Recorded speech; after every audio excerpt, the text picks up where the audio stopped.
Hi, I'm Ralph Renzi with WTOP and Federal News Radio.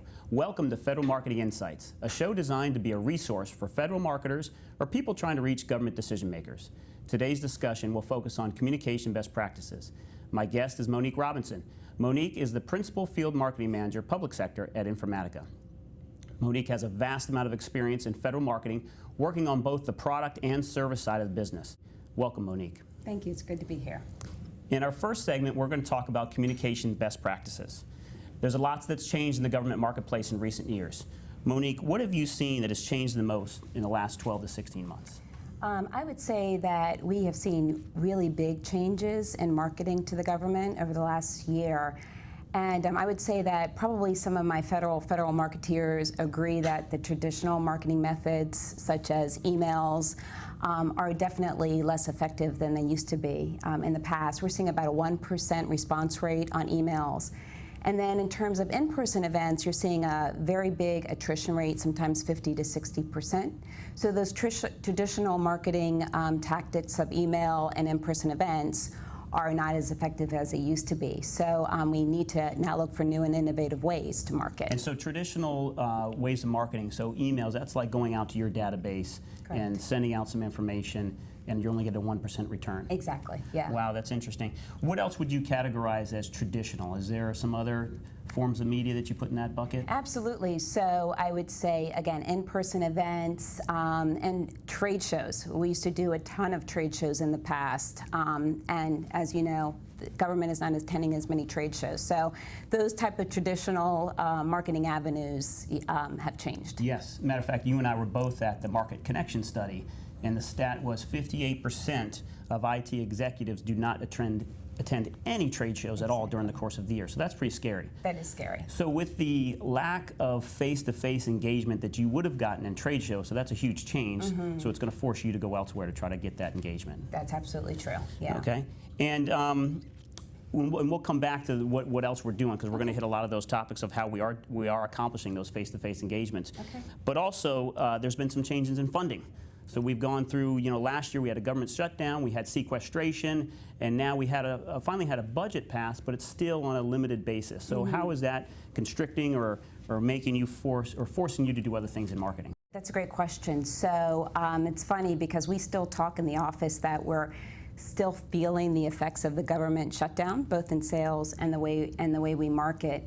And so this has really affected the way we go to market. And so when I look at how government is spending their money, we try to set up our marketing strategy to be 12 or 18 months out. So we try to really follow the money, follow the government spending, and based our strategy on those spending habits, right? So with the shift in the way that the government is spending money, we've had to kind of shift our focus and our marketing spend. And so it's really a hard thing to manage, allocating your budget to meet those 12 to 18 month predictions while executing events that are happening now and will affect the sales pipeline now. So it's really a balancing of resources and budget. Yeah, and I would imagine the challenge of that agility that you're forced to manage and market to the marketplace. If you're 12 to 18 months out and a federal funding or federal mandate is on this type of asset, yeah, and then you have to switch, then how do you accomplish the consistent brand message during that switching capability? We find the challenge in that being 12 to 18 months out and trying to keep up with the government spend, you're not seeing an immediate impact on sales pipeline from your programs. So, branding, you kind of go back to some of the traditional things that have worked in the past, and in our case, it might be our products on data quality or data integration, and still marketing those traditional products while seeing how to incorporate where the company is going in the future and how you incorporate that message into your branding.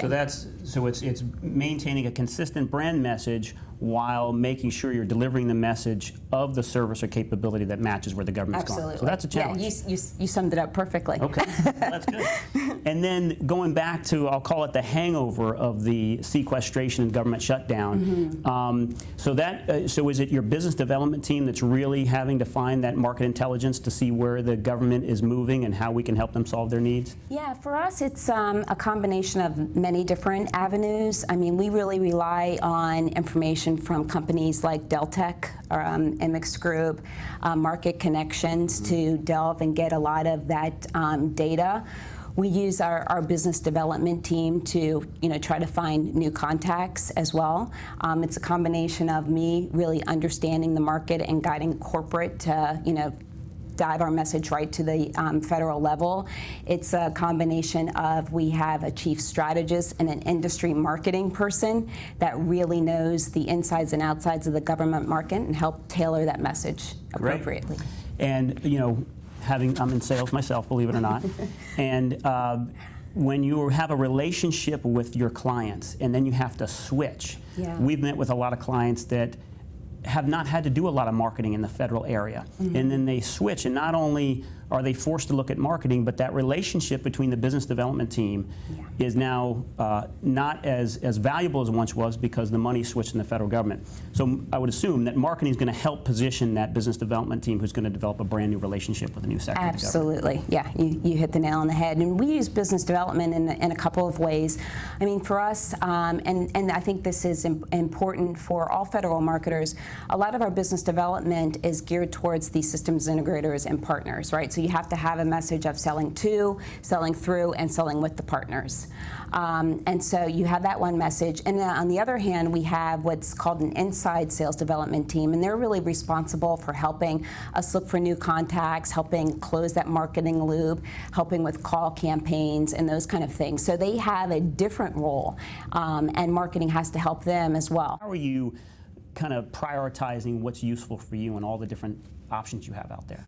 Some of the innovative strategies and tactics we're using as federal marketers are through systems like Eloqua and Marketo, because this really allows you to help guide a customer through their buying journey, and it really helps you identify kind of what customers are interested in and really honing and segmenting your message on that.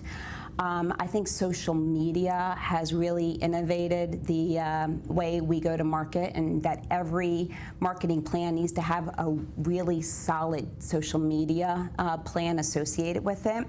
And then finally, I would think what we're finding is because customers can find all of their information on the web, they don't have to come to our events, right? So we have to become masters at things like search engine optimization, pay-per-click, and really micro-targeting our message through social media and digital. How do we know what's going on outside of monitoring our kids' uses of social media? I actually attended a social media and government class that was very, very helpful.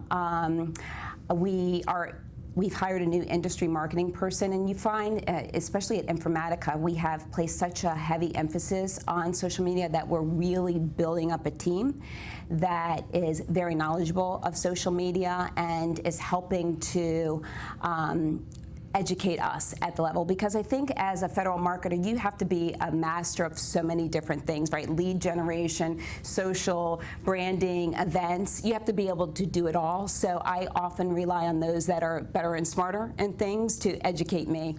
After our break, we're going to be back with a discussion on marketing tools that include digital and social media, so stay tuned. You're watching Federal Marketing Insights.